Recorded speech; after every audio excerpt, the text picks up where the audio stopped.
Power shared among governments at different levels. Elaborate and explain with examples. Let's use a simple diagram to make the relationship easier to see. चलो पहले core idea clear करते हैं। जब एक country में power सिर्फ एक ही government के पास ना हो बल्कि डिफरेंट लेवल्स पर बांटी जाए, उसे हम power sharing among different levels बोलते हैं। इसका मेन पर्पस होता है डिसीजन मेकिंग को लोगों के क्लोजर लाना और एक लेवल पर टू मच पावर कॉन्सेंट्रेट ना होने देना। अब लेवल्स का सेंस बनाओ। यूजुअली 3 लेवल्स होती हैं।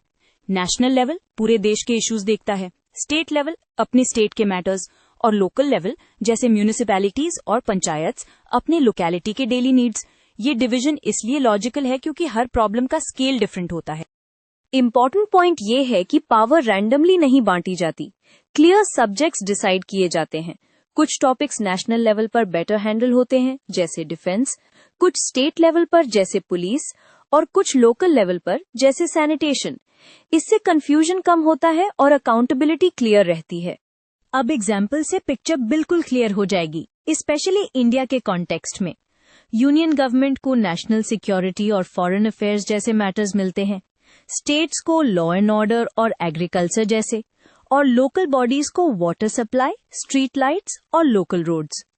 नोटिस करो, जितना लोकल इश्यू उतना लोकल लेवल बेस्ट फिट होता है। कभी कभी ओवरलैप भी होता है और यही रियल लाइफ गवर्नेंस का ट्रिकी पार्ट है। कुछ एरियाज ऐसे होते हैं जहां सेंटर और स्टेट्स दोनों का रोल होता है, जैसे एजुकेशन या फॉरेस्ट्स। ऐसे केसेस में कोऑर्डिनेशन जरूरी होता है, वरना पॉलिसीज क्लैश कर सकती हैं। ये एग्जाम्पल तुम्हें दिखाता है कि शेयरिंग का मतलब सेपरेशन नहीं, कोलैबोरेशन भी है। लोकल गवर्नमेंट का एक सिंपल एग्जाम्पल सोचो। अगर तुम्हारे एरिया में गार्बेज कलेक्शन प्रॉब्लम है तो national government directly daily schedule decide नहीं करेगी। लोकल म्यूनिसिपैलिटी या पंचायत इसको फास्ट सॉल्व कर सकती है क्योंकि उन्हें ग्राउंड रियलिटी पता होती है। इसी को बोलते हैं गवर्नेंस क्लोजर टू पीपल। अब वाई पे आते हैं। पावर डिफरेंट लेवल्स में शेयर करने से 3 बिग बेनिफिट्स मिलते हैं। पहला, पावर कॉन्सेंट्रेशन रिड्यूस होता है तो मिसयूज का रिस्क कम। दूसरा, रीजनल डाइवर्सिटी हैंडल होती है क्योंकि स्टेट्स अपने कल्चर और नीड्स के हिसाब से पॉलिसीज बना सकते हैं। तीसरा, अकाउंटेबिलिटी बेटर होती है क्योंकि सिटीजन को पता होता है किस इशू के लिए किस लेवल को अप्रोच करना है। फाइनली, एक नीट कंक्लूजन लिखने का फॉर्मेट याद रखो। डेफिनेशन दो, लेवल्स मेंशन करो, फिर 2 to 3 क्रिस्प एग्जाम्पल्स और एंड में बेनिफिट्स।